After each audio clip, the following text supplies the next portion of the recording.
Assalamualaikum warahmatullahi wabarakatuh. Kurangnya kesadaran dan minimnya pengetahuan masyarakat akan pentingnya investasi serta pengetahuan masyarakat akan pengelolaan investasi yang benar. Pengelolaan investasi yang benar akan berdampak pada keuntungan dan profitabilitas masyarakat dan kemapanan finansial serta peluang dalam meningkatkan dan membagi keuangan untuk dapat diinvestasikan dalam jangka panjang dan menguntungkan. Untuk itu, saya di sini akan mempresentasikan mengenai memilih investasi yang aman dan menguntungkan.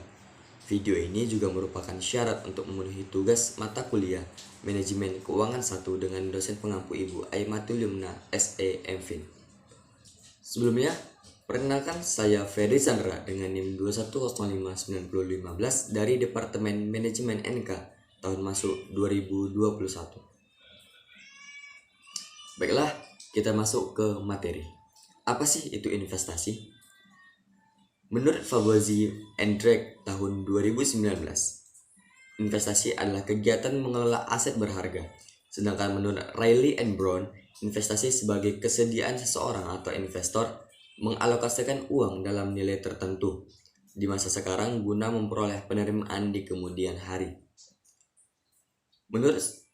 Dalam konteks bisnis, investasi adalah proses pengelolaan dana atau menanamkan dana atau modal di masa sekarang dengan harapan akan menerima sejumlah aliran pembayaran menguntungkan di kemudian hari kelak. Siapakah investor? Investor adalah orang atau pihak yang menginvestasikan dana yang mereka miliki dengan maksud untuk mendapatkan manfaat ekonomis di kemudian hari.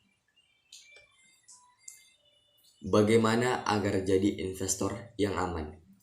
Tahukah kamu, mahasiswa IPB yang jadi korban investasi bodong? Ada sebanyak 311 mahasiswa dengan nilai kerugian mencapai 2,1 miliar rupiah terjerat investasi bodong. Setelah kejadian tersebut, diharapkan semua kalangan masyarakat dapat mempelajari dan memahami dulu investasi yang mereka ambil dan lihat di otoritas jasa keuangan. Memang semua bisnis investasi mempunyai resiko kerugian dan biasanya resiko berbanding lurus dengan keuntungan yang didapat. Semakin tinggi atau besar resiko, maka semakin besar pula keuntungannya. Tetapi jika tidak cermat dalam memilih investasi, maka calon investor mempunyai potensi merugi. Pada umumnya, modus yang mereka terapkan adalah pada bulan pertama sampai bulan ketiga diberikan keuntungan yang luar biasa besar di atas rata-rata bunga bank, sehingga kebanyakan investor tergiur dengan pemberian keuntungan yang besar tersebut, seperti yang aman dan menggiurkan, sehingga pada bulan berikutnya berusaha menambah dana untuk diinvestasikan. Materi selanjutnya yaitu struktur investasi di Indonesia. Investasi dapat digolongkan menjadi real dan finansial.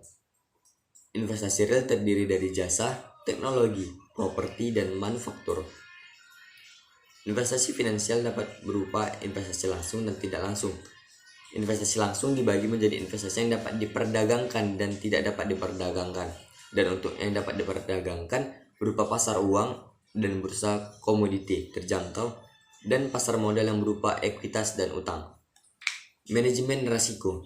Sasaran dan tujuan pelaksanaan manajemen risiko adalah untuk mengurangi resiko yang mungkin akan muncul atau ancaman yang berkaitan dengan bidang yang telah dilakukan. Resikonya adalah yaitu dicuri atau kebakaran. Menyimpan uang di bank ada resikonya. Bank tersebut akan dilikuidasi. Semua pilihan ada resiko yang bisa kita hindari, tapi bisa kita perkecil dengan cara manajemen resiko. Untuk dapat menjalankan manajemen resiko dengan baik, maka harus diketahui profil resiko dari investor. Pengelolaan investasi dan risiko. Investasi yang baik harus direncanakan karena perencanaan investasi adalah suatu proses bagaimana mengakumulasikan aset dan pendapatan rutin yang dimiliki saat ini. Kesimpulannya yaitu masyarakat hendaknya rajin menabung sehingga masyarakat dapat mengumpulkan dana. Jika dana telah mencukupi, tentunya akan berusaha mencari informasi atau melihat kenyataan di mana dan dalam bentuk apa investasi yang aman dan menguntungkan. Sebelum investasi, hendaknya kita dapat menganalisa mengkaji investasi dalam bentuk real atau finansial yang akan kita tentukan untuk dipilih. Setelah mantap dengan analisa manajemen risiko dengan segala risiko yang tepat, maka investasi dapat dilakukan.